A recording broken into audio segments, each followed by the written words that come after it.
BNP ক্ষমতা আসার সঙ্গে সঙ্গে দেশের মাটিতে পা রাখেন আরএস ফাহিম। ২০ থেকে ৩০টি গাড়ি নিয়ে জাঁকজমকপূর্ণ শোডাউন দিলেন। বিএনপি ক্ষমতায় আসার পরও এভাবেই শোডাউন করেননি। আইন চুপচাপ আর মানুষ অবাক। এখন খুনি কিভাবে জেলে না গিয়ে রাস্তায় ঘুরে, এর পেছনে আসলে কারা আছেন, এসব নিয়ে প্রশ্ন। গ্রেফতারের দাবি করছেন অনেকে। হ্যাঁ দর্শক, কন্টেন্ট ক্রিয়েটর আরএস ফাহিমকে ২৪ ঘন্টার মধ্যে গ্রেফতারের দাবি জানিয়েছে মঞ্চ 24 নামে একটি সংগঠন। রোববার ২২ ফেব্রুয়ারি বিকেল ৩টের দিকে রাজধানীতে আয়োজিত এক সংবাদ সম্মেলনে সংগঠনটির আহ্বায়ক ফাহিম ফারুকী এ দাবি জানান। সংবাদ সম্মেলনে তিনি অভিযোগ করেন, আরএস ফাহিমের মতো ব্যক্তিকে গ্রেপ্তারে অন্তর্বর্তীকালীন সরকার ব্যর্থ হয়েছে।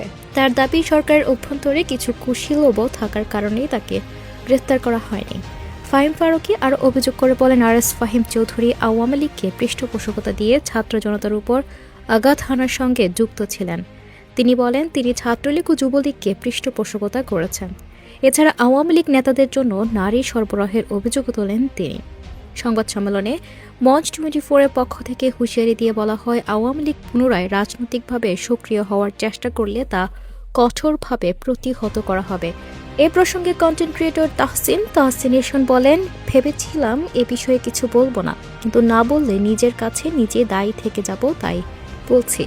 আমরা যারা ভাবছি আওয়ামী লীগ বিতাড়িত করে আমরা নতুন বাংলাদেশ পেয়েছি, তা আসলে ভুল। আমরা আরেক বাংলাদেশ পেয়েছি যেখানে আপনি দেখবেন নতুন নতুন নেতারা আগের নেতাদের রিপ্লেস করছে। ধরেন, একই এলাকা থেকে আগে চাঁদা নিত আওয়ামী লীগের অমুক, এখন নেবে বিএনপির তমুক।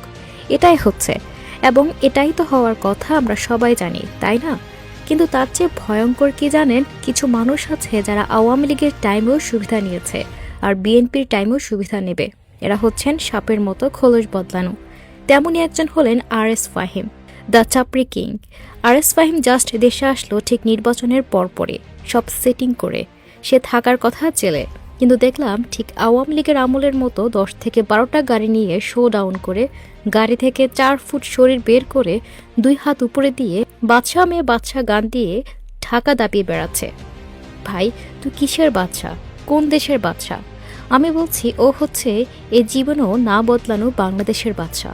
ও দেশে এসে চুরের মতো চুপচাপ থাকলেও আমি কিছু বলতাম না, কিন্তু যেভাবে সে লাফলাফি করে শোডাউন দিচ্ছে তা দেখে আমি একটু অবাক হয়ে ভাবলাম, এই হেডম দেখানোর পেছনে অবশ্যই কোনো কারণ আছে।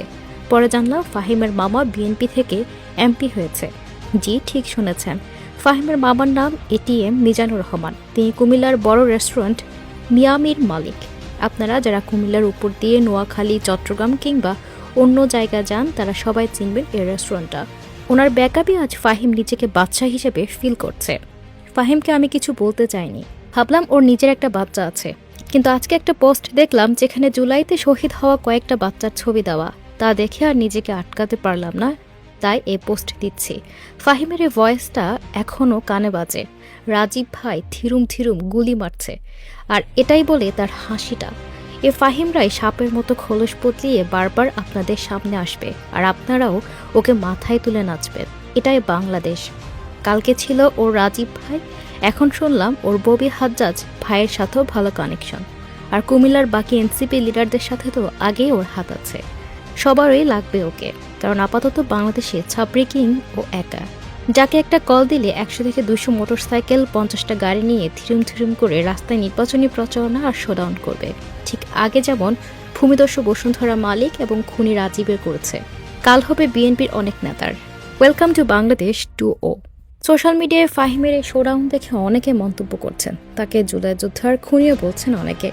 তবে এই বিষয়ে এখনও কোনো মন্তব্য করেননি আরএস ফাহিম।